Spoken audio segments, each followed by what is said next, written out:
Hey, it's Mazzy here, and this is a video of the top 13 solo Beatle albums. This is a video that's going to piss a lot of people off because people take this stuff so personally. I don't do a lot of ranking videos. I usually might show favorite prog or punk or jazz or soul or whatever the genre is. And very rarely do I rank them. This is so subjective, ranking order of records. And of course, our feelings and our tastes evolve and change. So, you know, it is what it is. This is the year 2021, and these are my top 13 solo Beatle records. Why 13? Why not? Because it's a lucky number. I'm going to go from backwards, from 13 on up, and this is my list. It's not your list. It's not anyone else's list. Whoever's watching, whoever you're watching, list your own, list your favorites. And I'm going to go through them and just talk a little bit about them, why I like them, why I included these in the list. So let's start with number 13, recorded at Fair Park Studios, Henley-on-Thames, England, is George Harrison's Cloud 9. Now this copy I've never opened. This is an original copy. This was the period of compact discs I did get, as you can see, at Tower Records, $6.99. This copy, I do have the reissue, and I played the reissue of the vinyl. This was George Harrison's comeback. This was co-produced by George Harrison and Jeff Lynne. George brings Jeff Lynne in. Jeff Lynne ELOs George a little bit, but it led to the wonderful Traveling Wilburys, which is not a record I'm including here because that's sort of an offshoot project, so I didn't want to go into that with these. But you know, he had a breakout single that was all over MTV right when this came out, and it's a cover song, actually, Got My Mind Set on You, which is great. Of course, it has the fun Beatle parody called When We Was Fab, which is a real fun video that Ringo is on, and in the video as well. It's got opening track Cloud 9 with Eric Clapton's guitar bit is really sweet as well. Fish in the Sand, This Is Love, very catchy record. Devil's Radio, very well produced, of course, by Jeff Lynne, and very accessible. So it's a great pop record. Doesn't meander like some middle period George Harrison records do. I think all his solo records had some gems on it, but he kind of went out there a little bit, and not out there in a revolutionary way. But this is number 13, George Harrison, Cloud 9. Coming in number 12, the great 1974 album Walls and Bridges by John Lennon. This is the record that brought him back to the top of the charts. Elton John collaborated with John on Whatever Gets You Through the Night and became #1 hit. It brought John Lennon to show up and play with Elton John at Madison Square Garden, and the reuniting with Yoko Ono at the time. These are great drawings, childhood drawings of John Lennon used on the cover package. This was a time when he was hanging out with May Pang during his Lost Weekend period. But this is a wonderful record. The songs are really great. Going Down on Love, I think the production of this record is really great. And I wish he had kind of gone on in this direction for a little while. Of course, after this and the rock and roll record, he took his more or less 5-year hiatus from music and took a break. This is a UK copy. I'd say a lot of these I have original UK copies of, which the pressings are really good. I'm not getting too much into pressings on this video. I really just want to talk more about the music. Whatever Gets You the Night, I already mentioned. Older Road, a beautiful song. Bless You is just again, some of his most beautiful music is on this record too. It was a really good time. Number 9, Dream, leads off side 2, which harks into the whole Awa Bawa Kawa Pose Pose, which is a little like My Sweet Lord. Maybe George should have sued him for that, but really a great, great single. Love that record. Of course, Steel and Glass. Beef Jerky's a bit of a rock and roll instrumental throwaway to a point, and Nobody Loves You When You're Down and Out. Just really a fine record, ending up with Yeah Yeah. But number 12, this is John Lennon's Walls and Bridges from 1974. Okay, number 11, going back with George Harris again, his Warner Brothers Dark Horse debut. He left Capitol Records, he started Dark Horse. Dark Horse was first distributed on A&M Records, but he hadn't put a record out yet. It was a lot of other artists, but then he switched, went to Warner Brothers, did this wonderful album, 33 1/3. Of course, he does his song, this song, which is about his lawsuit with the song My Sweet Lord versus the Chiffons song He's So Fine. But a beautiful, beautiful record. There's Dear One, you know, when George really sings about religion and spirituality, it's really can be really gorgeous. Some say he's preachy, but he's not selling you on his beliefs, but he loves to express them. And, you know, I admire him for that. And it's got True Love on here. True Love is the Cole Porter song, cover song. He did several old standards, like Baltimore Oriole. He did on one of his albums as well. So he really likes that period. That's a wonderful song as well. But on here also is Crackerbox Palace, which is a great hit, great humorous, funny song, sort of about Crackerbox Palace, Fair Park, his estate on Henley-on-Thames. So love this record. This is number 11, George Harrison's 33 1/3, recorded when he was 33 1/3. So what timing, what a coincidence. And the record spins at 33 1/3. Again, this is a UK copy import from 1976. Coming in number 10, now we're into the top 10 here. Number 10 is this album, Double Fantasy, the comeback album of John and Yoko collaboration. Now, when this album first came out, just before it came out, I got a promo 12-inch single of the lead-off single, Just Like Starting Over, back with Kiss, Kiss, Kiss. And where my head was in 1980, there was, you know, we were into the punk scene, the post-punk scene, new wave scene. To me, when that happened, when I got that 12-inch single, 45 RPM, it sounded fantastic, and I loved hearing John Lennon's voice, kind of a retro doo-wop-ish, oldies type of sound of a song.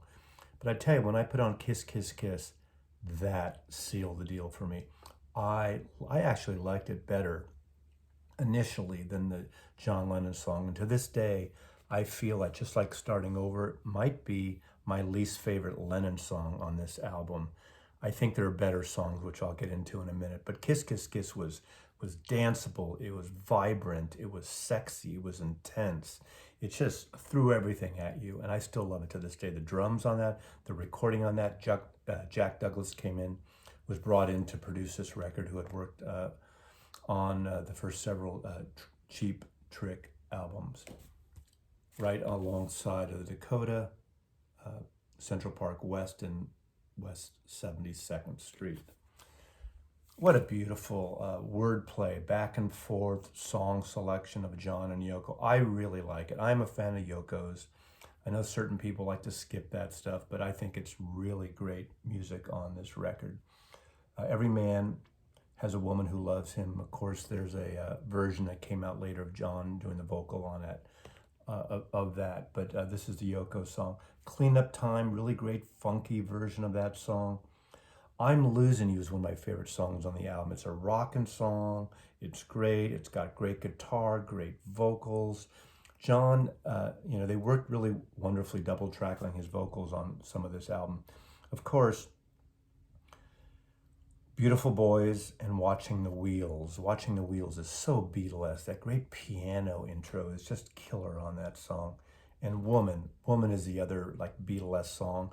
Great harmonies. I mean, that would have been a wonderful Beatles song. But then, of course, Kiss, Kiss, Kiss, I'm Your Angel, I'm moving on, moving on. The way I'm losing you fades and morphs into I'm moving on is really great. So love this record. This is number 10, my number 10 favorite Beatles solo album. Now coming in at number 9. Now I know a lot of people put this at the very top of their list, but not me.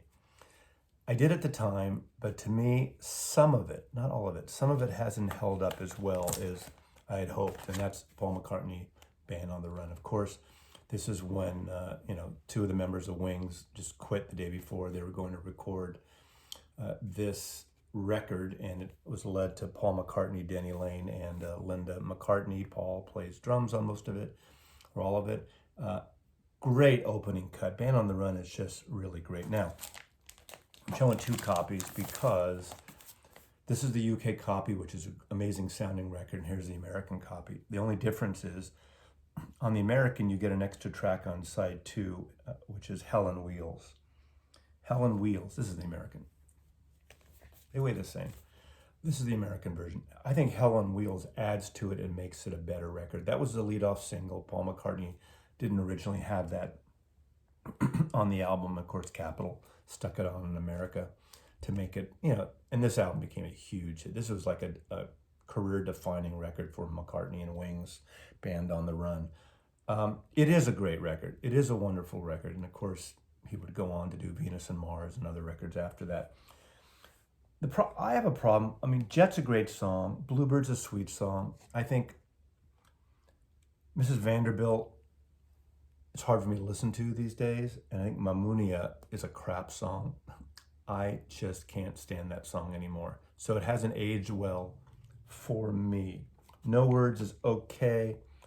I love Picasso's Last Words and the great ending song of 1985. So there's like 3 to 4 tracks on here that I could lose that just to me haven't held up after, almost 50 years, 48 years, whatever it is, 1973, I believe. But anyway, so number 9, Paul McCartney and Wings, Band on the Run. Now you're wondering where we're going to go from there. That record's not better than Wings, than Paul McCartney's Wings.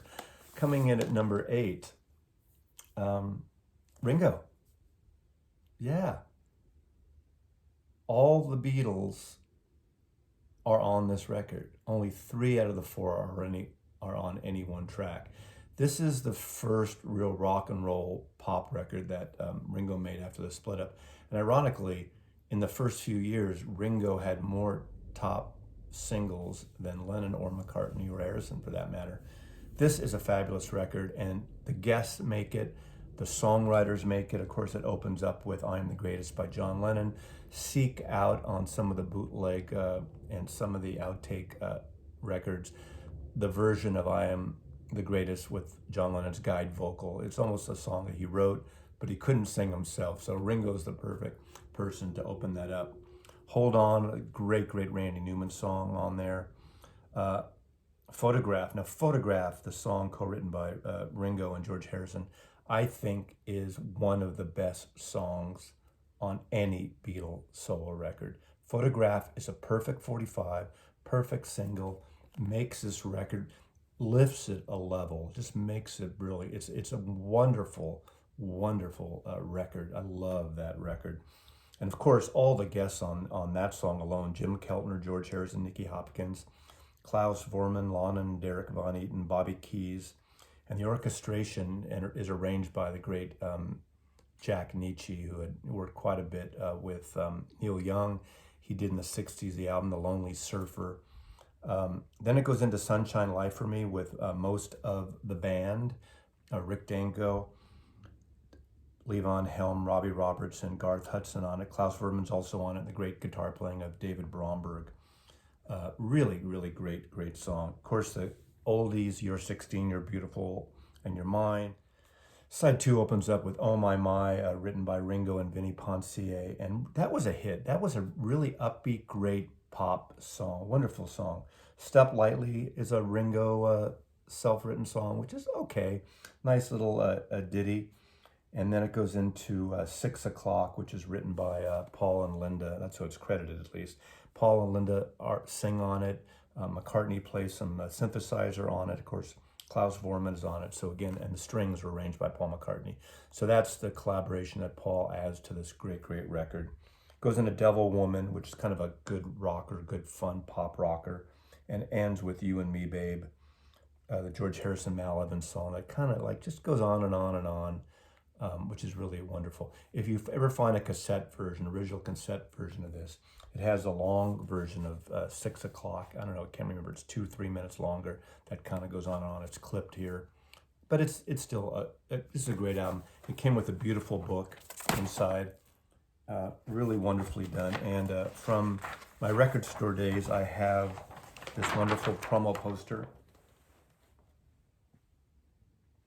This did not come in the record. This is what we used. It's basically a 3-sheeter that we used to promote the record from Capitol Records. Again, this Ringo album is a great album, a wonderful album, a hit album. It's actually, this is the only Ringo album I included in my top 13, although I think Ringo has some other good albums, just didn't quite make the cut on this list. So that's number 8. Now, number 7. George Harrison's Wonderwall. Yes, it's a soundtrack. Yes, it's a world music, Indian-based album. People are yelling at their TVs and their phones right now. This isn't better than Band on the Run. Well, to me it is. I bought this record right when it came out in 1968. This album came out literally 3 weeks before the White Album, the Beatles' White Album came out. And this is the album that pretty much single-handedly turned me on to world music. I was getting into, obviously, Indian music because of George Harrison, from Norwegian Wood to Within You, Without You. This is a record he recorded in London and in Bombay. Ringo's on a little bit of it. Eric Clapton plays an amazing, amazing guitar on a tune called Skiing. It's primarily an instrumental record. There are some Indian vocals there. It's, again, mostly Indian musicians, but it really crosses genres from, in fact, one of the first cross-genre records combining Indian classical music and Indian music with Western pop music. There's even cowboy music, Western music in that form on here. Gorgeous record. I just played this last night in preparation for this. This is actually a UK pressing, which is the best sounding pressing I ever found, and it is quiet. The recording is great. Interesting enough, and I'm not quite sure how I got that. Well, this is the insert that comes with the record. Wonderful record on Apple Records, 1968. Somehow, I have a German insert. I'm not quite sure where I got this, but I stuck it inside this record. So talks about George Harrison's music. And this is from Horzu. You might know about the Horzu with Magical Mystery Tour and other albums. So I might have to have my friend in Germany translate all this and what this is about. And I can't remember. It didn't come in this record, but somehow over the years I got this German insert and stuck it in here. But I will fight to my dying day to promote this record and share how wonderful it is. It's got a great feel. Again, it's a world music record with Western flourishes, really good, some psychedelia, some great ambiance. It's a wonderful listen. I can't tell you how much I love this record. So this is coming in at number 7 on my top 13 solo Beatle records. Now, number 6. I think this next one is one of the best Paul McCartney records of the last 25 years. And this is the Firemen Electric Arguments. This is the third of a trilogy so far. We'll see if he ever does any more, of a special offshoot project he did called the Firemen. He collaborated with Youth. Youth was in the band's Killing Joke, the post-punk band, and he works on all 3 records. The first 2 records of Firemen are ambient electronic records, drone, ongoing, really no vocals per se, aside from every once in a while there's some harmony, there's some mood vocals, but no lyric-based songs. This is a song-based record. The premise of this, Paul McCartney and Youth got in the studio, and every day, over a period of a year or so, they did one song, and it completed a song start to finish a day. So Paul McCartney jammed and wrote the songs, for the most part on the spot. I'm sure he had some prepped. This is really rare on vinyl. If you ever see it on vinyl, grab it. There's a tin box set with CDs and vinyl that I also have. It's a very limited edition. There's some great songs on this record. There's a song called Magpie, which is a kind of a bluesy sort of acoustic number.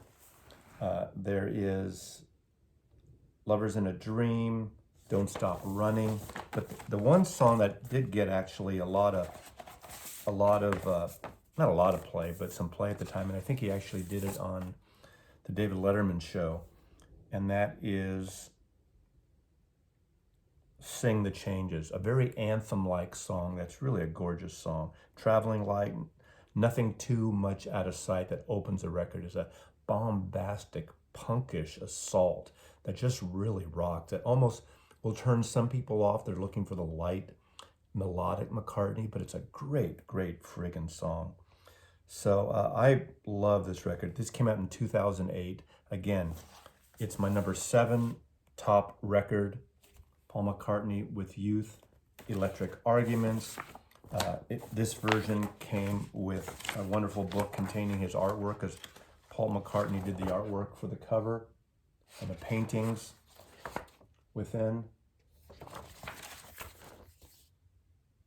Firemen coming in at number 7 on my list of top 13 solo Beatle records of all time.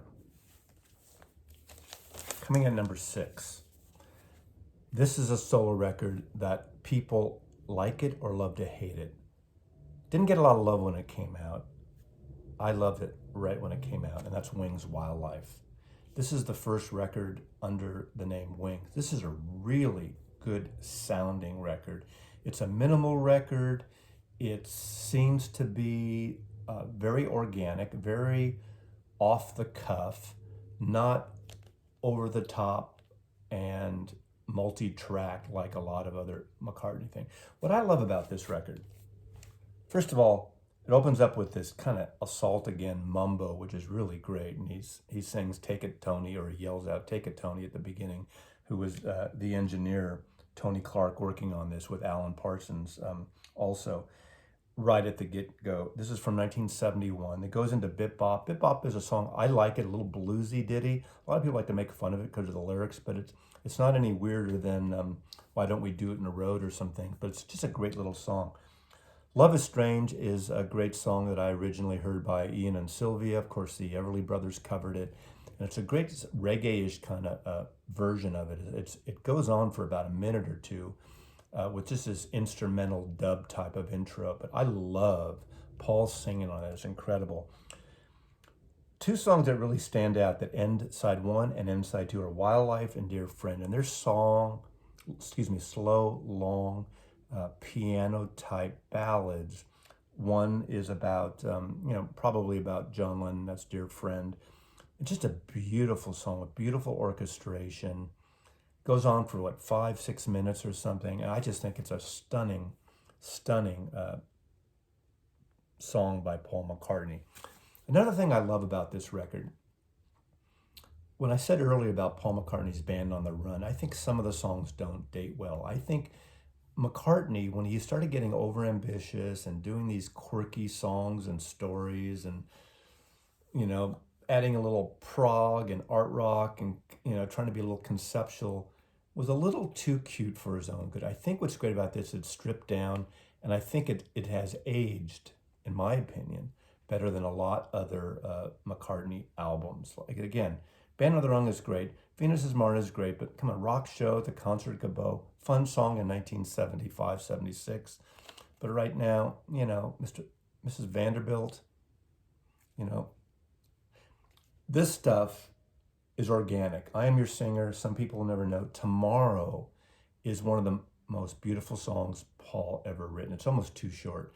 The acoustic links that join some of these things are kind of fun too. This is an import, a UK copy that sounds amazing, that is beautiful, that is, again, amongst my favorite Paul McCartney records of all time. And I have debated to my wit's end about the quality and the wonderfulness of this record. So, number 5, the number 5 greatest Beatles-Solo record of all time, Wings, Wildlife. Number 4. John Lennon wrote an anthem, Imagine. It's become an anthem for so many reasons. It was at the time, obviously, since we lost John, it added even more significance. You probably heard it over and over and over again, but it's still a great, great song. One of those songs maybe you don't need to hear for a while, but then, especially in the times we are in now, it's still a beautiful song. This is a UK copy. Again, it sounds tremendous, beautifully recorded, co-produced by John Lennon and Phil Spector, with the Flux Fiddlers, billed as Imagine, John Lennon, Plastic Ono Band. Crippled Inside is a fun country ditty, which is a great song, but Jealous Guy, another one of those beautiful love songs. Some of John Lennon's best love songs are on this record. I love how he's on the label on side 1, and the apple is on side 2. Jealous Guy, beautiful song. It's So Hard, another intense, emotional song. You know, when this first came out, I think the first song I heard, aside from Imagine, I remember hearing on a radio, on FM radio, I Don't Want to Be a Soldier. And I didn't quite get that. When I got the record, I blasted that song. Over the years, that song, I Don't Want to Be a Soldier, has grown in stature for me. The drumming on it, the guitar on it, the saxophone, is it King Curtis, I believe? The sax on that song, is it Bobby Keys? Is just wonderful. I mean, I should have looked that up, but love how that just is an amazing piece of music, piece of record. Give Me Some Truth is a great, intense song about what was happening in John's life at this point.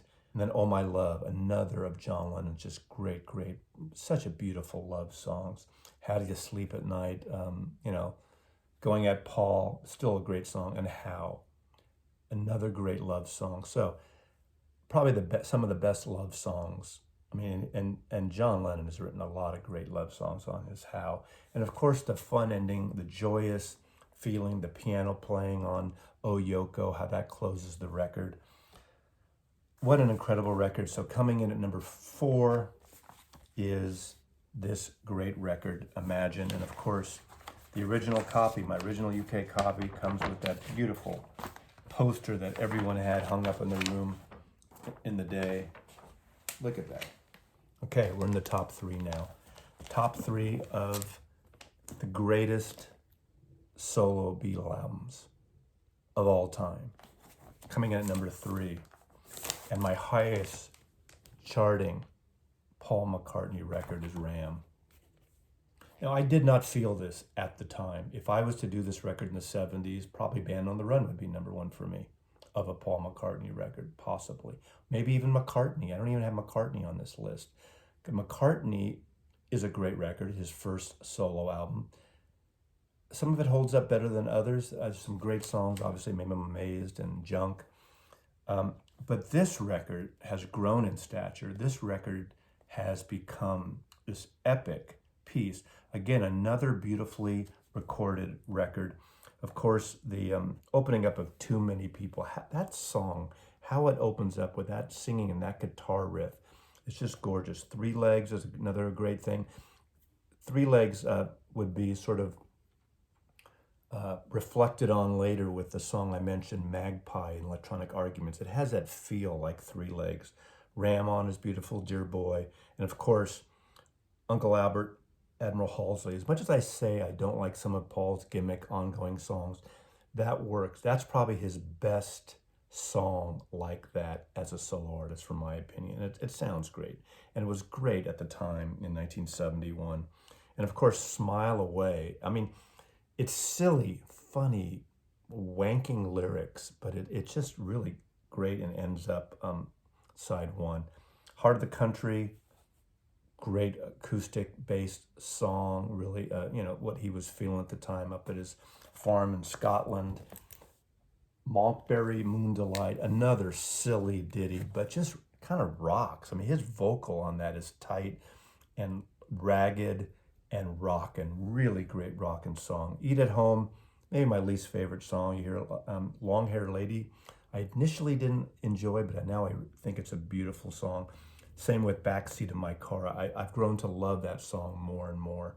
And of course, just before that, Ram On, which is a really beautiful, two versions of Ram On this record. There is a kind of an LA indie record that is actually a download about 10, 15 years ago, maybe more, that came out of all these indie bands in Los Angeles covering this record. So a lot of the indie artists, the Americana artists have rediscovered this record. And I think this is another Paul McCartney record that has aged well and has become more known and more loved as the decades have passed on. So actually, I'm recording this 50 years after this record. So this is my number one of McCartney's record, but number 3 in my overall countdown. Top 2. Number 2, John Lennon Plastic Ono Band. John Lennon was coming out of the Beatle breakup with Yoko, heroin junkie to a point. Him and Yoko were doing that. John Lennon went through primal therapy, the Arthur Janoff sessions of this primal therapy where you're just screaming and letting out all the stuff that's inside of you. And you can hear it on this friggin' record. Now, this record's 50 years old also. It was in 1970 and in 2020. This record had a companion record, Plastic Ono Band, Yoko Ono, where they were reversed on the cover. Basically the same band. Ornette Coleman, the jazz musician, plays on Yoko's album, not on this record as I recall. What a beautiful record this is. Of course, it starts out with the beautiful, that bell ringing into Mother. His loss of his mother, it's just amazing. Hold On, the guitar playing of his on Hold On is really great. The double tracking voice on this record for John, to me, was something that I just remember hearing and loving right away. He was always good using double tracking devices at Abbey Road in early Beatles songs. So he wasn't really a fan of his voice. I mean, come on, we love his voice. I Found Out is really great. Now, Working Class Hero, what a song. So influenced, obviously, by Bob Dylan. But I wish John Lennon had done a whole album at some point early on at this period of acoustic folk songs, protest songs, personal songs, songs about what was going on. I wish, in a way, later in 1972, when he did his probably biggest protest album that doesn't get a lot of love, Sometime in New York City, a lot of those songs would have been great stripped down with just him and an acoustic guitar. I mean, maybe we'll hear some of that someday. And Isolation, that's the one where when this double tracking voice comes in, it just really rocks. Look at this minimalistic double apple. We got the front and back of the apple almost like a silhouette of an apple. Really beautiful. Of course, side 2 opens up with Remember, the other really great piano-based song that ends with Remember, Remember, the 5th of November, about Guy Fawkes Day, when Guy Fawkes was planning and tried to blow up Parliament. Great song. Love, another one of John Lennon's great love songs. Well, Well, Well, great guitar. Really a ravaged singing voice and song, but really good. Look at Me, very intimate. A lot of people don't think of that song, don't mention that song. They talk about John Lennon. God is a concept by which we measure our pain. I remember hearing that in the radio and just, oh my God, it's the piano-based, is that Nicky Hopkins or Billy Preston? I should know this, but one of you were going to remind me, or I can look it up after this. But that soulful gospel piano playing makes that song. I've heard, versions of him and demos of him doing that song before it became this big, wonderful sort of gospel religious or non-religious piano-based version of that song. God is so great. Of course, I don't believe in Zimmerman. I don't believe in Elvis. I don't believe in Beatles, just me, Yoko, and me. And ending with that little acoustic, almost through an old gramophone, My Mummy's Dead. Very personal record, very, he's pouring his guts out on this record. And this is my number 2 favorite Beatles-Solo album. Again, from 1970, the great John Lennon Plastic Ono Band. Again, UK copy, UK pressing, original. Of course, those of you who follow and know the Beatles know it now what my number 1's going to be. And it ain't Flamin' Pie. And it ain't Buku's of Blues. Let's see, should I tell you what it ain't first? What it's not? It's not... Well, of course you know. George Harrison's All Things Must Pass. Oh my God, talk about pent-up art, pent-up music, pent-up songs. Just this exploded when I heard My Sweet Lord come out. And I'm not a religious person, but I love gospel music. I love the joy of that song. The Hare Krishna works in that song and context, and it's just a wonderful acoustic guitar, multi-track acoustic guitar intro. And I'll tell you, I like Phil Spector's production on this. I know there's sort of this revisionist thing now going. Everybody wants, this is just celebrated 50 years last year as well, and we're going to have an anniversary edition probably this year maybe. And people want them to strip off all that spectrization if they can, all that extra reverb. I think this sounds fabulous. I played this again twice over the last couple of weeks again. Original copy, this is a US pressing. On my stereo, in my rig, this sounds fabulous. The recordings sound fabulous. Yeah, there's songs that are intense and, Waiting on You All, which is a thick song, Wah Wah, a thick song, but it works in context. What a beautiful package this was in box set format. I think the only box I had had up until this point in terms of a pop record, well, this year, Jesus Christ Superstar had come out, 1970 as a box set, but this was first. But I think was Garden by Donovan. That was probably the first from a Garden. But look at these beautiful records, the sleeves with the colors, with the lyrics. It opens up with this great Dylan Harrison composition, I'd Have You Every Time. Beautiful, kind of slow, moving, intimate, wonderful, wonderful song. And then bam, you get My Sweet Lord and Wah Wah back to back, and then ending up with one of the 2 versions of Isn't It a Pity.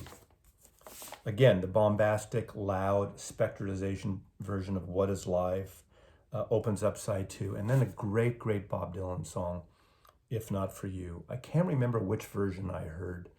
Dylan also did it on New Morning. Did New Morning come out in 70 or 71? But his version is great. But I tell you, George Harrison's is no slouch either. It's a really great version of that. Behind That Locked Door is another country song too.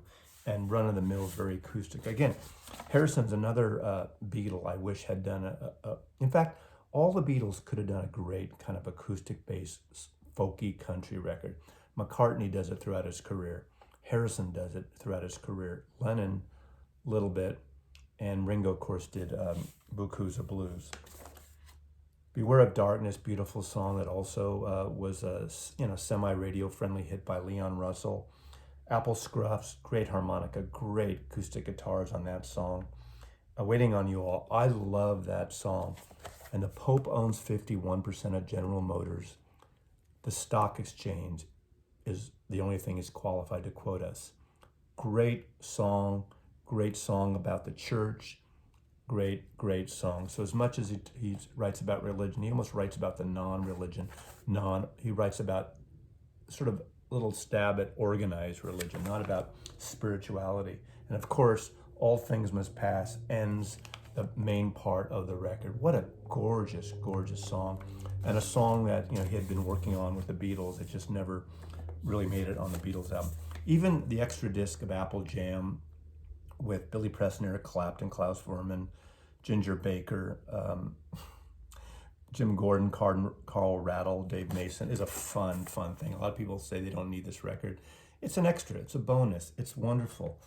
So many great artists on this. Gary Brooker from Procol Harum, Carl Rattle and Klaus Voormann on bass, Jim Gordon, Ringo Starr, Alan White on drums, Billy Preston, Gary Wright, Bobby Whitlock, and Gary Brooker on keyboards, the great Pete Drake on pedal steel, Dave Mason and Eric Clapton on guitars. You got Badfinger on rhythm. You got Bobby Keys and Jim Price on horns. I love this record. It holds up. I love the production. It's a magnificent production. It's a big production, but it's a beautiful production. So my number one Beatles-Solo album of all time, George Harrison, All Things Must Pass, from 1970. Cover, photograph by Barry Feinstein, taken at Frere Park, just outside of London. What can I say? Mazzy loves you.